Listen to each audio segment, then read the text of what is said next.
100 के करीब बाल रोज गिरते और निकलते हैं। हम में से 800 ml का पसीना रोज निकल जाता है। बड़ों में 206 किस्म की हड्डियां पैदा की हैं, जबकि बच्चों में 301 की हड्डियां हैं जो वक्त के साथ साथ फ्यूज हो जाती हैं।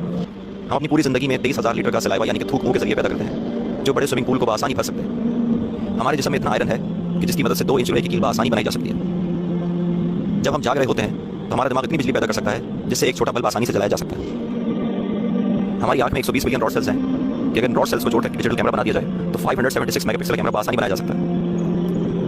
और आज तक इतना बड़ा मेगापिक्सल कैमरा किसी फोन के लिए कभी नहीं बनाया गया। हमारा दिल एक दिन में इतनी एनर्जी प्रोड्यूस करता है कि उसकी मदद से 32 किलोमीटर तक ट्रक को ड्राइव किया जा सके। अगर आपके डीएनए को जिस्म से निकाल कर एक लाइन में रखा जाए तो ये 10 बिलियन माइल्स तक पिछ जाएगा, यानी कि कहकशां के सबसे आखिरी प्लैनेट प्लूटो से होता हुआ वापस आ सकता है। हमारा दिमाग 1 बिलियन मिलियन बाइट्स का डाटा महफूज किए हुए है।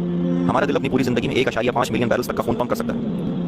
हमारे दिल को अगर जिस्म से अलग कर दिया जाए तब ये धड़कता रहेगा, क्योंकि इसकी अपनी इलेक्ट्रिकल इंपल्सेस हैं। हमारे हाथ की उंगलियां 13 नैनोमीटर तक के छोटे साइज को महसूस कर सकती हैं। ज़बान पर मौजूद हमारे टेस्ट